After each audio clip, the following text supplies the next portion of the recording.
Hello everyone, welcome back to my channel. কেমন আছো সকলে? তো আজকে সারাদিনে কেমন ব্যস্ততায় দিনটা কাটলো সেটাই তোমাদের সাথে শেয়ার করব। সকালবেলা উঠে চাটা খেয়ে এক্সারসাইজ করে তারপরে দেখলাম মা জামা কাপড় কেচেছে। আমি উপরে গেলাম, মেলতে অনেকগুলো জামা কাপড় ছিল। তারপরে নিচে এলাম, নিচে এসে মা বললো 9টা বাজতে চলো জলখাবার কর। তো আজকে বেশি সবজি ছিল না, নইলে আমি আলু খাই না। আলু গাজর আর টমেটো দিয়ে আমার জন্য ওটস করবো ভেবেছিলাম। আমি আজকে কড়াইয়ে ফোড়ন দিয়ে ওটসটা করবো না। তারপরে গিয়েছিলাম সবজি আনতে দোকানে, কারণ সবজি তো ছিল না আর বাবাকে তো আলু দেওয়া যাবে না। এই হলো আমার তরকারি, দু রকমের করতে হয়। একটা করব শুধু বাবার জন্য, আর একটু কফি করে নিলাম। তারপরে আমার মতো কারা কারা আছো যার খুব কফির ক্রেভিং হয়? একটু তেতো হয়ে গেছিলো বলে দুধটা মিশিয়ে নিলাম, না হলে আমি ব্ল্যাক কফি খাই। আর এই যে তেল, নুন আর হলুদ দিয়ে আমি আমার ওটসের তরকারিটা চাপিয়ে দিলাম। ফোড়ন দিয়ে করব না, এটা শুধু বাটি ভাজার মতোই করব।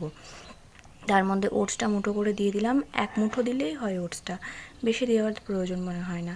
তারপর বাবার জন্য যে সবজিটা হবে সেই সবজির জন্য সবজি কাটতে শুরু করে দিলাম। পটল, বেগুন, গাজর, বরবটি, লাফা।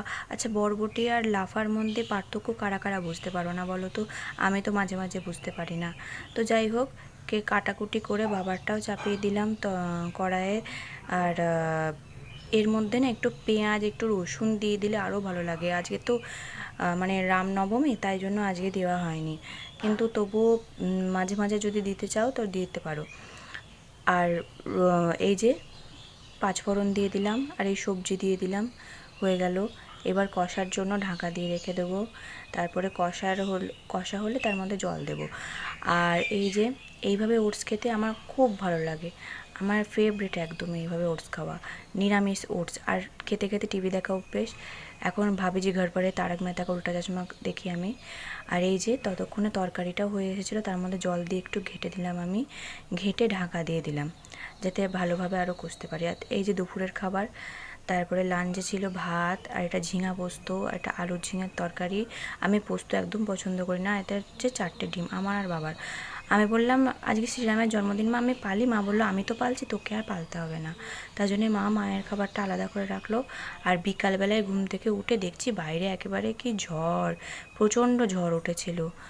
তারপরে মাকে জিজ্ঞেস করলাম মা চা খাবে? মা বললো না, তোর বাবা আসুক। তো আমি ময়দা মাখতে শুরু করে দিলাম। আজকে ব্লগটা করেছিলাম ঠাকুর মন্দিরে ভোগের জন্য, কিন্তু দুপুরবেলা হয়নি, রাতের বেলা হচ্ছিলো, তাই আমি ময়দা মাখলাম আর মাকে করলো ভোগটা আনতে গেল। তারপরে খেয়ে দিয়ে আমি না রাত্রেবেলা চা খাই। আমার মতো চায়ের ক্রেভিংটা কার আছে? তো আজকের ভিডিওটা এইটুকুই। লাইক, কমেন্ট, শেয়ার আর subscribe to my channel. Tata.